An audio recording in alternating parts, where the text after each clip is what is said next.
Hi guys, how are you doing? Okay, I just have some things I want to talk about today. Um, Casual video, not anything too special. Um, I do have to get ready because I'm going to work. I stayed up really late last night, so I slept in really late. But, yeah, so, I just wanted to talk a little bit about some stuff. First of all, Charlie Kirk has become one of my spirit guides, I think.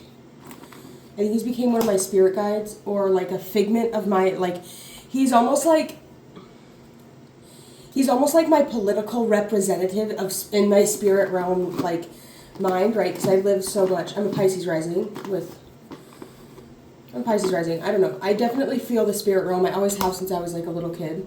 I've always felt the spirit realm like really strongly. It's always impacted me. I don't know if it's like imagination mixed with just like energies, and sometimes the way that I perceive them, and then I kind of put a picture to it to the best of my ability. Mind you, I'm not very creative, but I am very much so in the spirit realm. It's kind of contradicting, but so I can pull my chin. It's getting better. Okay, so I do feel as though he has officially become one of my spirit guides. So you'll probably hear me talking about him a lot. I usually have spirit guides that stick around. They stick around usually forever. The only one of my spirit guides, like I would say one of the first spirit guides I ever had that kind of like vanished was Kurt Cobain. I would say Kurt Cobain was definitely one of my very first spirit guides. And I definitely felt his energy kind of vanish away from me, if that makes any sense.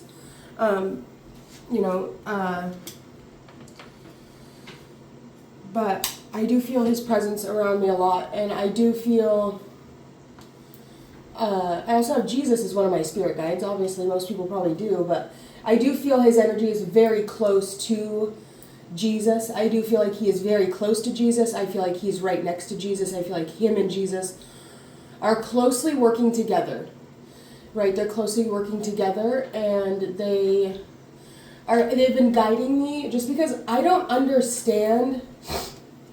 Like, I don't necessarily understand a lot of, like, there's a lot of things I don't necessarily know, right? Like, I don't really know, like, I don't know exactly what it means to be Jewish. I don't necessarily even understand what Israel is. Like, I don't understand any of that, right? I don't know any of that, right? Like, I don't know any of the history, or like what a lot of it, I don't know what Antifa means. I don't know what that means, right? So I have to learn all these things. And Charlie Kirk, my new spirit guide, is going to be the person that's going to kind of help me do that. And he is going to help me get closer to different aspects of my spirituality, because you guys know spirituality has always been so important to me, right? It's just how I was raised was to be spiritual and to pay attention to the spirit world, and to my spirit, and to my soul, and to the aspects of my soul, and to all the different aspects of what spirit is for me, right? That's like how my dad kind of raised me and my sister.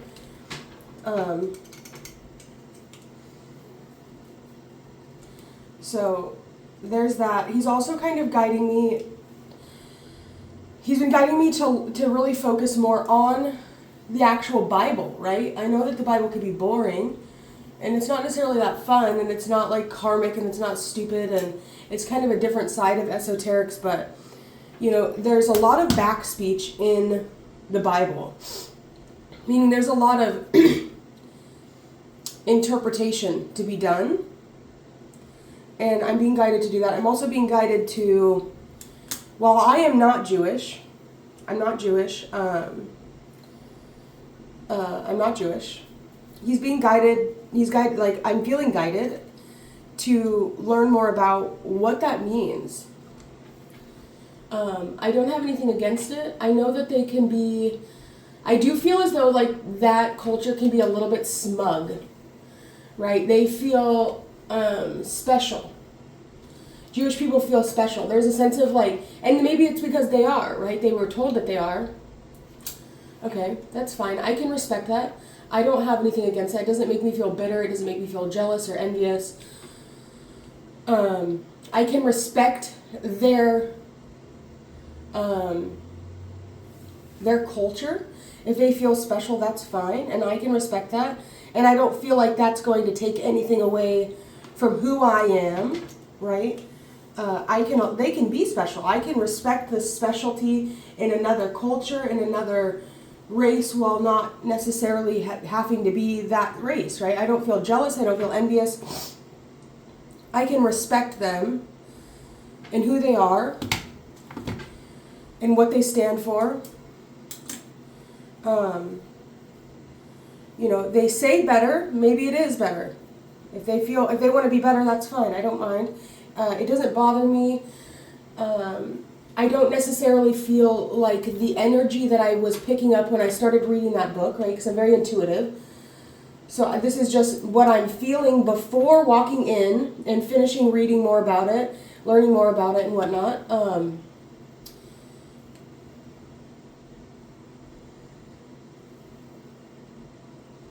I can respect that.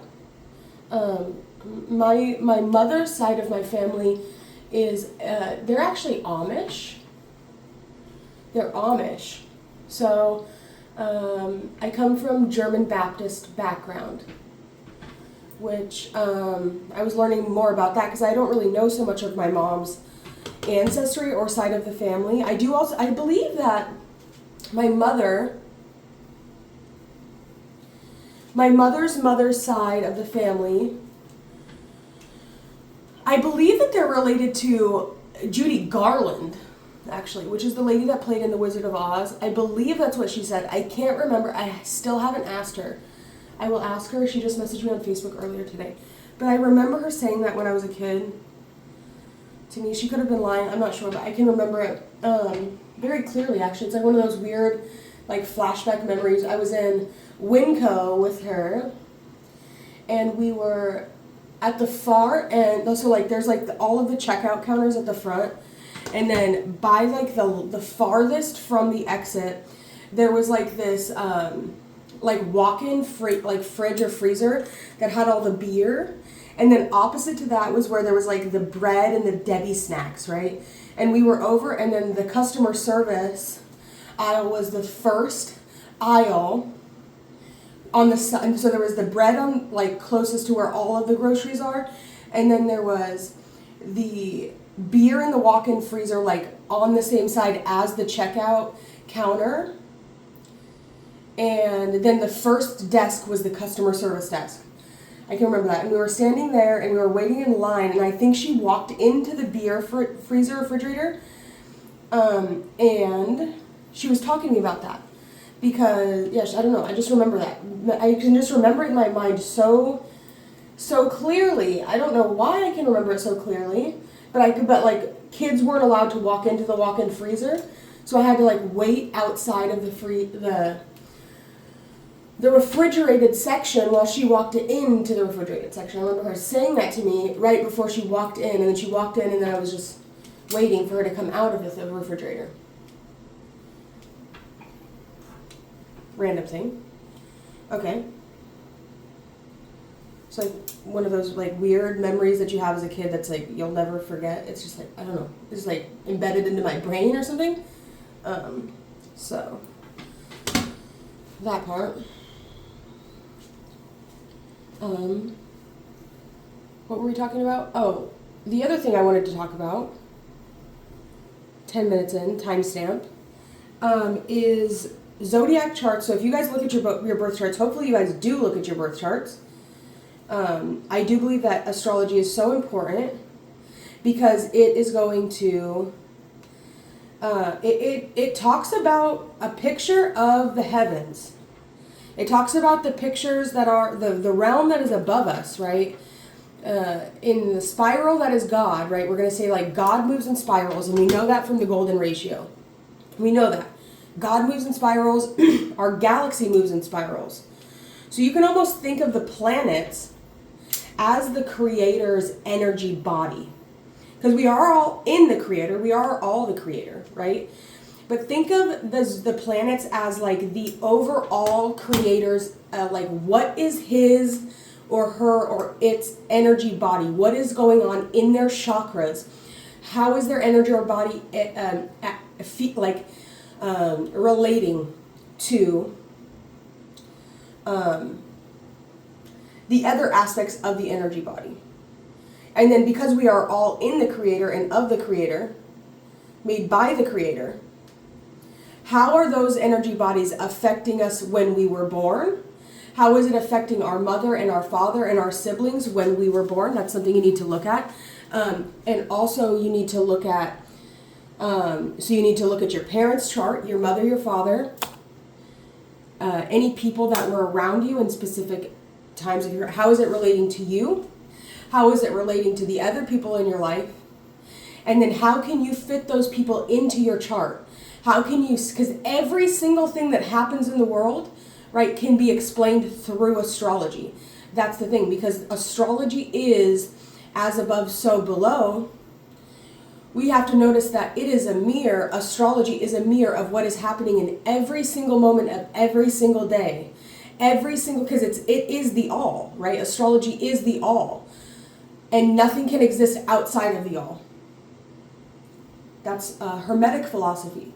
So this conversation is highly coming from Mercury, okay? And I know a lot of people, now you can disagree with me on this if you want to, but a lot of, in the Bible it says, in the beginning was the Word, and the Word was God, and the Word was with God. And so what rules our word, what rules our speech? That's Mercury. And I have this book here. It is an esoteric book, and it's highly based around Aleister Crowley's work. Well, yes, he was controversial, and yes, he might have not been seen as a very good guy. The man was intelligent. The man was intelligent. He was a free speaker. He bugs the fucking living hell out of me. He bugs the living hell out of me. And so we get here and we look at all of these symbols where he was combining multiple different religions and getting the true meaning of what things were. I shall see him, but not now. I shall behold him, but not nigh. There come a star out of Jacob, and a scepter shall rise out of Israel. And that's on the star of the Messiah. And we've already read this before. And I don't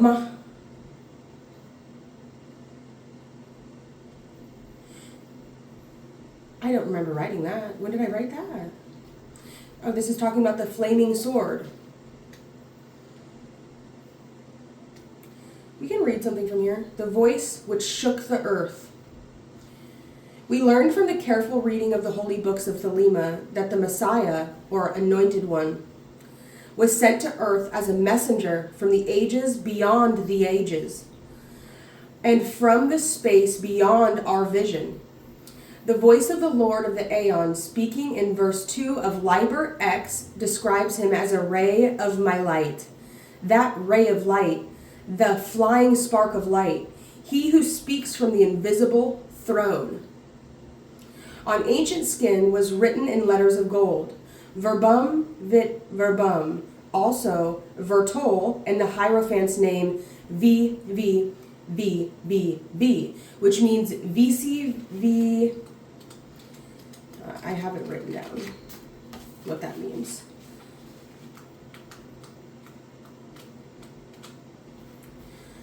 Veri Universiarium Vivus Vici. By the truth I, while living, have conquered. By the truth I, while living, have conquered the living. Wait, what? By the power VI. So that's the first V. By the power, Veri, of the truth, Universiarium, the universe, Vivus, alive, Vici, I won. But it's not a U, it's a V. I don't know how to say it like that.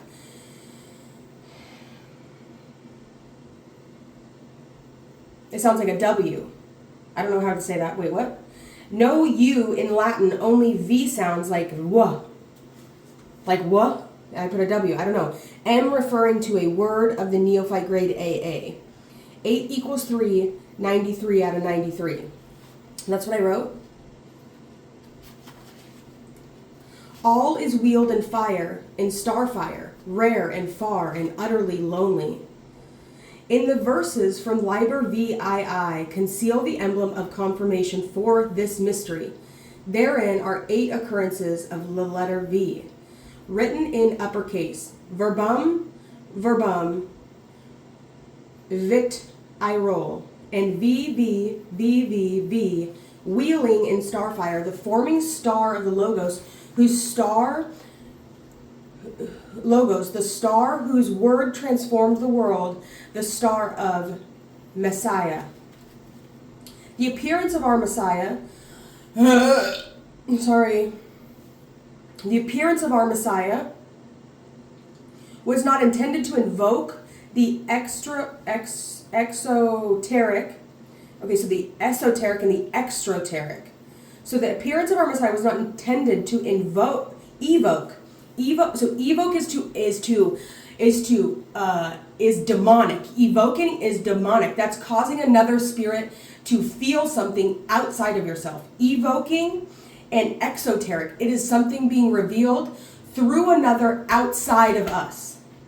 Right, so you can invoke, and that's calling an energy into your body and saying, this is how I want to be. This is a quality, this is a trait I want to experience, I want to represent. While exoteric and evoking is outside of you, but in another person, another situation, right? And that is what magic is about. It is about cause and effect. That is really the main thing that this is like going on. And that's a Hermetic philosophy. That's one of the Hermetic laws, or the Kabbalion. It talks about cause and effect, right? Every act will have a equal reaction. That's just, the way things go, right? If I'm going to push someone, if I'm going to pick this up, it's going to fall, and I drop it, it's going to fall, right? I can pick it up and I can hold it, but all of that would not be able to be possible unless I caused it to be possible. And that is one of the laws of Hermeticism, of the universe, of the mercurial mind, right? In the beginning was the Word, and the Word was God. Word comes from Mercury.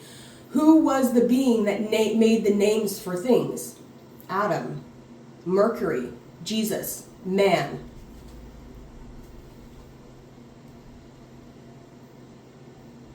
The appearance of our Messiah was not intended to evoke the exoteric worship of men or to be openly known as the Anointed One.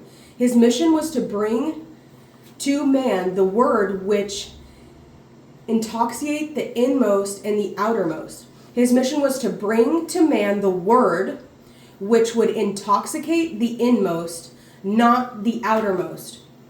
So Jesus is not going to be something that's meant to be to move many people, right? It's meant to move you. It's meant to move me. When I read from scripture, it's not meant to move you, right? It's for me. A lot of times I won't get my revelation from reading scripture until I've gone about my day afterwards, and it will come to me. Like when we were reading about the Kairos, it didn't come to me until afterwards, and I was thinking about Charlie Kirk's freedom shirt, and how the message yesterday was that you will not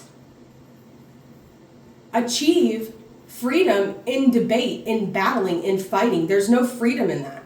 Someone's always going to feel like they lost. The only way to achieve freedom is surrender, is the laying down of oneself. Compromise, which some things is not possible to do. Because sometimes people truly see things so differently. Nor shall it be spoken in the markets that I am come who should come. Nor shall it be spoken in the markets that I am come who should come, but thy coming shall be one word. And that, 56, is in Liber LXV 2 and 28. So Liber is going to be strongly based on relation. So if Jesus is the East, right? East, Liber is going to be based on the West. Liber, and that is why Aleister Crowley created this religion and created these books and these concepts and these thoughts, was because the East was so gung-ho on keeping their Jesus as their Aries, right? This is our opposition. Libra's going to find a way to relate to it and try to make it make sense. That's what we do. We don't necessarily have to be the Messiah. I don't want to be the Messiah. You can be the Messiah. I don't care. That's not what I'm here to do. I'm just here to help make sense of it. And I will ride low if I have to. If somebody needs me to ride low, I will ride low. If someone needs me to ride high, I can ride high, right? It's simply just a matter of flowing with the energy. The Messiah came gently and secretly to the earth, likened unto a soft petal of amaranth. The amaranth signifies a flower that never fades. Blown by the wind. 58. Liber LXV 1 or I 34. Even so was known that his coming would be accompanied by the birth pangs of a new age, and that his servant would be rejected by men.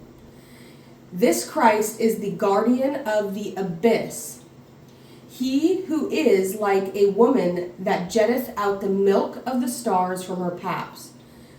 And for this is Babylon, under the power of the magician, that she hath submitted herself unto the work. She guardeth the abyss, and in her perfect purity of that which is above, she is sent as the Redeemer to them that are below. For there is no other way to the supernal mystery, but through her, and the beast which she rideth.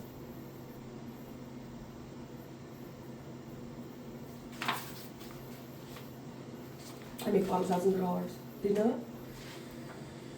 So, that was on, what was that chapter called? The Voice Which Shook the Earth. I think that's all I'm going to read today. I did want to talk more about the wheel, because that's what I was talking about before this. So, Aleister Crowley's not a bad guy. He can be seen as the wickedest man alive, right? He made shit make sense, though. And you can't take that away from him. Leave it to a Libra to make shit make sense. Leave it to them. I don't know so much about Aleister Crowley. I know that there are some really controversial things he did. I have the same exact birthday as him. He was known for his sex rituals. He truly believed that sex and the power of sex would get him closer to God. That's how he felt closer to God, was through sex. And Libras are, he had a lot of Scorpio placements as well. He wasn't so much a Virgo. I have both Libra and Virgo in my chart, so that's the two signs, right, those are the two signs on the side of Libra. Libra is going to be about relating. Libra is about relating. It's the relationship between all things, right? If you can't relate, you can't do anything. Libras might be really good at connecting two things together. Libras might be really good at seeing the similarities between two things, and that's why we're known to not be super confrontational. We're seen to not be confrontational because we can see the similarity in all things. Therefore, we don't get offended like people who can't see things that way, right? I can see the divinity in the Jewish people. Therefore, why would I be mad at them? How could I be mad at them? There are things that I think make me special. There are things that you think that I know make you special. And you can think it too. The things that make you special, I can honor those things. I can find the relationship between those two things. One thing and another. Because all things have some sort of connection. Everything can relate to something. And that's just that's the blessing that you get to see as a Libra, right? You sit on the scales, you sit before the scales, you can weigh things out, and you can see all of the things that make something what it is, right? What are your properties? What is the things that make you who you are? We can see all of that, and we can honor it, right?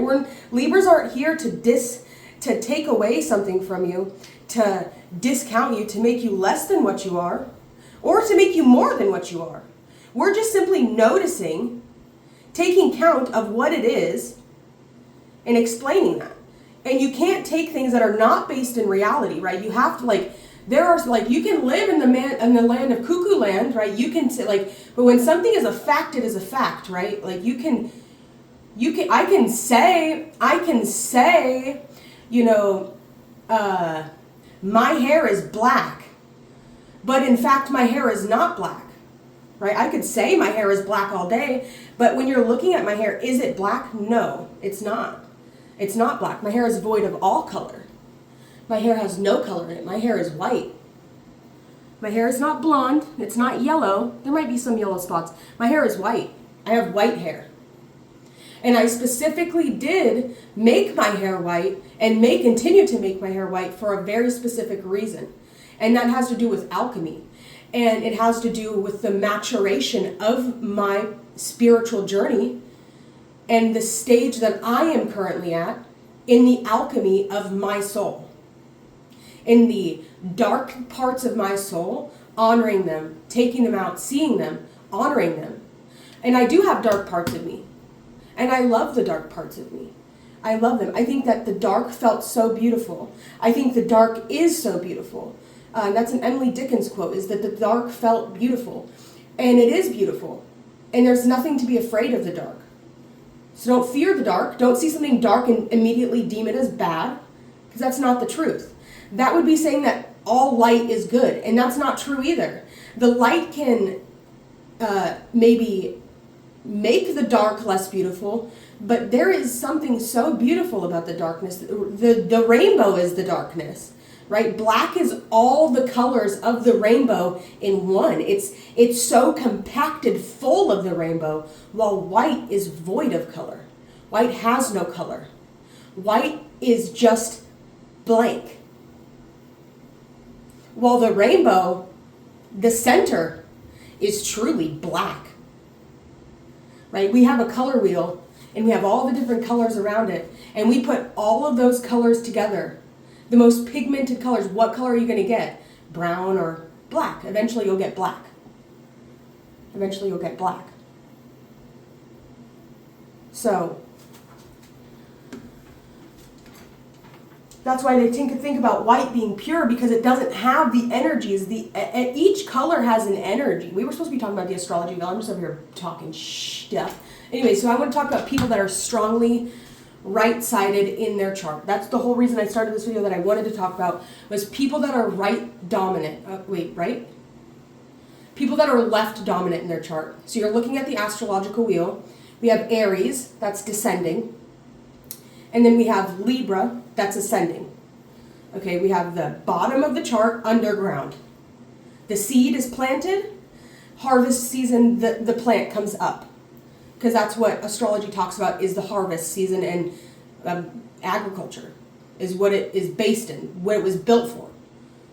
Okay, so we have the seed going down, planted in the spring, and it comes up and is ready to be harvested in the fall. That's why it's the harvest moon, the harvest season. Okay, so under the ground, above the ground. And now you can have it different in your chart, in the way that your chart is aligned. I myself am a Pisces rising. Okay, so I have Pisces, which is, Aries is here, Pisces is right here. So technically I start here, which is right before you descend, right before you get ready to descend. We have Aries, descending, like going down into the ground. The seed is here, we have the seed, and we're putting it onto the soil. Taurus, into the soil. Gemini. Cancer, watering the soil. I don't know so much what the air means. Oxygen, carbon dioxide, that's what plant seed is, carbon dioxide, right? Cancer, water, the starting of watering the plant, the first bit of water that the plant gets. Then we have Leo. I don't know so much what the fire means. I don't have any fire in my chart, really. I don't have any. I have my North Node in Leo. But it's at the very end of Leo. I have Pluto in Sagittarius. I do like fire signs. I do like Sagittarius a lot. Sometimes I can get kind of like obsessive with them. And that's what Pluto is. It can be obsession. I can definitely, there's been some Sagittarius people in my life that have been very, very controversial, that I probably shouldn't have been so fond of, that I am fond of, that I'll always be fond of. Not to mention Eros and Psyche is right there as well, so I can truly, in the core and the essence of my being, truly fall in love with them. And it's not a fake love, it's the very, very real, very passionate, very, I will stand beside you kind of love. Where most people would probably not do that. Okay, so we're talking about the wheel. And we have Virgo. And Virgo is when you are about ready to come up out of the ground, right? We're coming out of the ground. Libra. We are now out of the ground. Harvest season. The plants are ready. Something, I don't know. I don't know so much about agriculture. My dad knows a lot about agriculture. My father, he does wine. He's a wine guy. He does other stuff too.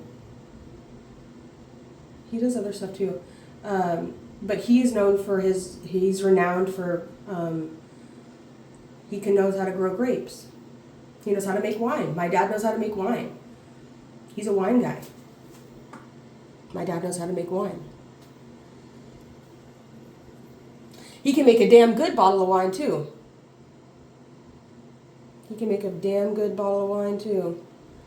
But yeah, so my dad makes wine.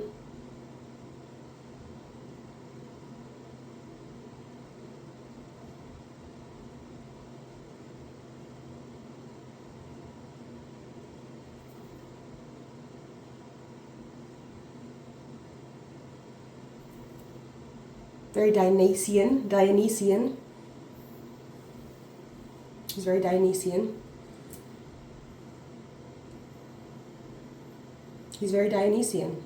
And if you go into gematria and you look at my first and last name, that's what my name means in Madeline Krieger, and it's 883, and it represents Dionysus, Zagreus, the queen of imaginary, an agent of the Matrix. And then my first name is Madeline, which is Jesus. So it's all there, right? And I get my last name from my father, whose name is Scott.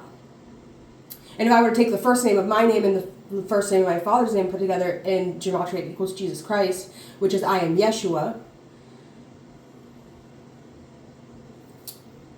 I was named after Madeleine Albright and Marilyn Monroe, kind of like mixed together.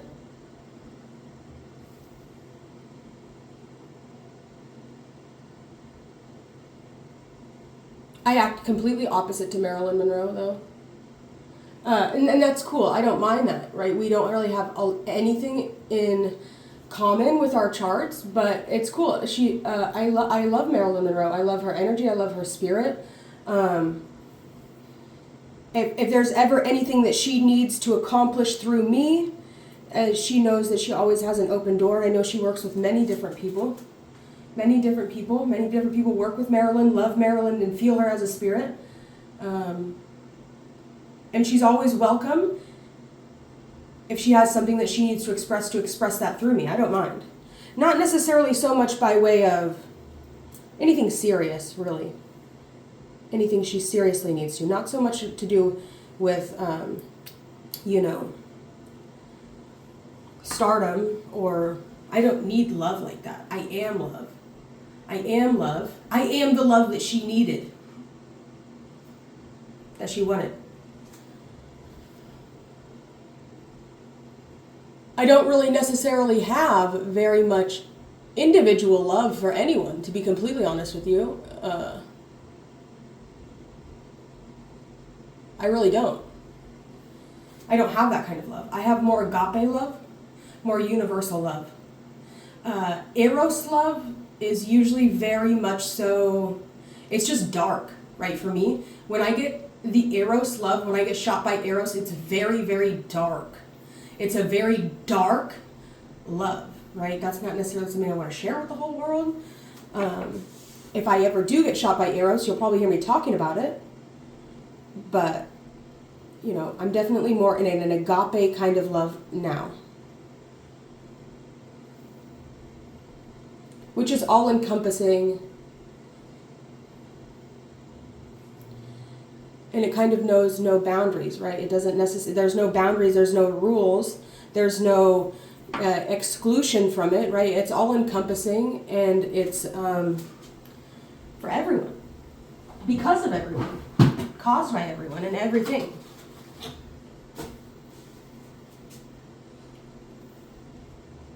It's not a personal kind of love, it's an all-encompassing love, unconditional. Meaning, there's nothing you can do to cause the love to change what it is. It's free. It's a very flatline kind of steady love. It's not something that will make me, jump through hoops. It's something you feel, you take, and you experience it, or you don't. I'm not really in the mind to change it for anyone or anything, but it's just a flat line of what I feel.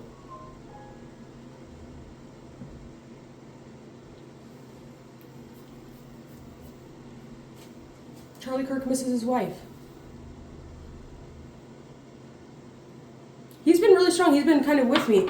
I remember when Ozzy Osbourne passed away, I wasn't okay with Ozzy Osbourne wasn't allowed to be a guide of mine. I didn't see him as a guide. He had nothing to offer me. I do like Charlie Kirk, though, and I don't mind him being spiritually around me, spiritually to guide me, spiritually to teach me, spiritually to assist me. I don't mind that. I think he had a great mind. I think he had a great speech. I think that there was so many amazing qualities where I will allow him to be a spirit guide of mine, to be in the spirit, to say something through me. If he has something that he can feel, I can feel the energy of it too, right? I can feel, sometimes I can even feel the energy of Erica, right? I mean, maybe it's just me projecting. My stepdad's name was Charles, who passed away. So I can empathize with that. I can feel it. I can understand what they're going through. Obviously not on like a large political, like the world knows about it scale, or anything to do with murder, because he wasn't murdered. He was sick and in the hospital. But I